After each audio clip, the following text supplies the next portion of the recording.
Before we get into some more examples, I want to quickly go through a quick review on proportional relationships, or the constant of proportionality.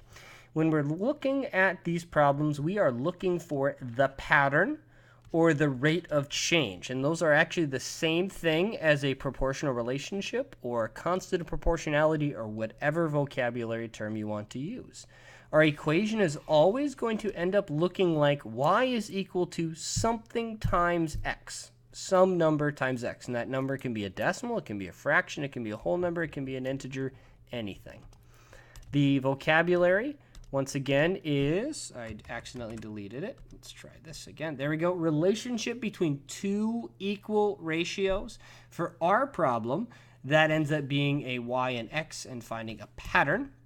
But examples were things like 65 miles in 1 hour, $2 per apple, and so on and so forth. For our first problem, we have x boxes and y inches. And the question is, what is the constant of proportionality, or the pattern? So we know that x times something is going to be giving us our y value consistently in order to be a proportional relationship. And I know that 2 times 2 is equal to 4, 6 times 2 is equal to 12, 7 times 2 is equal to 14, and 10 times 2 is equal to 20. Therefore, I get my y value by doing 2 times the x value here on the left. That equation then helps us answer questions like how many boxes is going to be equal to 100 inches. Now, 100 inches is our y value, so I'm going to replace my y value with 100. From here, we have an equation. We've solved these many, many times before. I'm going to divide each side by 2, so my x is equal to 50, which would be equal to 50 boxes is equal to 100 inches. The problem on the right is going to be one of those decimal problems that we're always so excited about. So we always want to think of it in terms of multiplying. So instead of dividing, multiplying. 2 times something is equal to 1.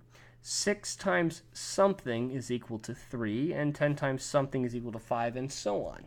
In the last set of problems, we ended up taking this value divided by this value. Just for the sake of difference, I'm going to do 5 divided by 10, which is equal to 1/2, or 5/10 as a decimal. And that is our constant of proportionality, which means y is equal to 1/2 of whatever x is in our problem. This can help us solve a problem like 300 pounds is equal to how many minutes? Pounds is our y value again. So that's 30, not that number. 30 is equal to 1/2 of something. Now, there's multiple ways to solve this problem. We could divide both sides by 1/2. We could multiply both sides by 2.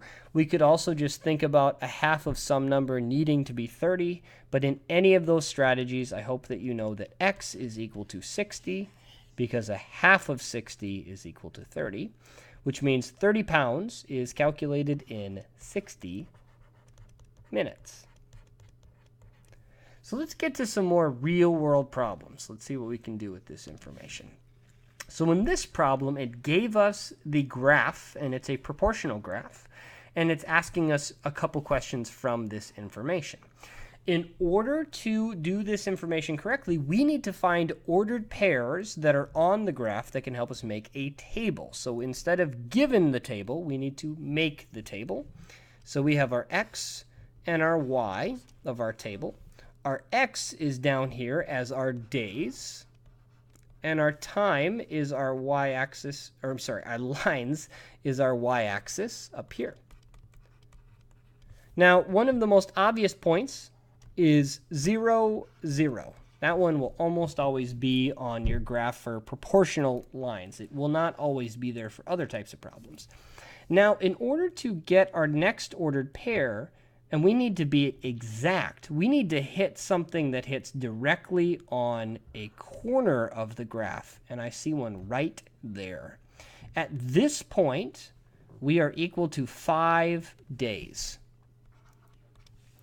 And at this point, we are equal to 35 lines.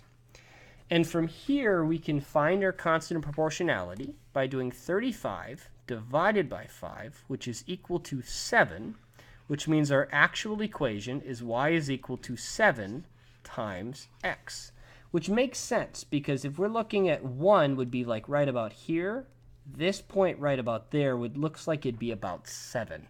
So we know just from the eye test that we at least have to be close to the actual answer.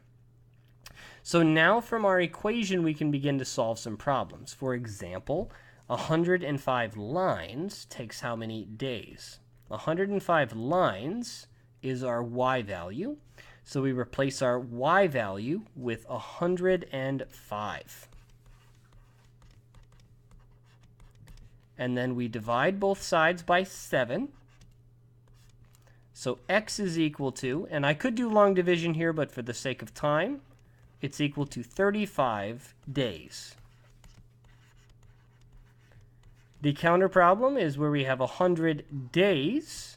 Days is our x value from right here. So I do y is equal to 7 times 100, yep, which is equal to 700 or 700 lines. Let's do one final problem. Our last problem gives us a graph, gives us an ordered pair, and then asks us what does the ordered pair 2, 4 mean. And they usually mean mean in the real world. And they even labeled our ordered pair right here.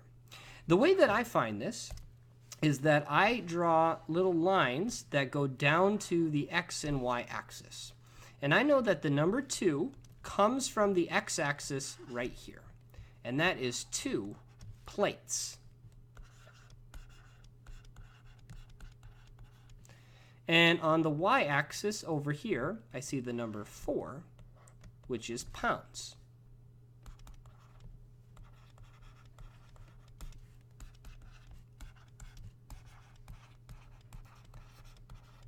And in the context of a real-world problem, it might be asking, how many pounds can be carried on a certain number of plates at a restaurant. These could be talking about weightlifting plates at the gym. There's a lot of different options for this problem, but we know the ordered pair 2, 4 is 2 plates, 4 pounds. And it's really important that we make sure we don't get those mixed up. We talked a lot about x comes before y in the alphabet, and therefore x comes before y in ordered pairs. It's just as important now to make sure we don't get those mixed up. As always, if you have any questions, please let me know.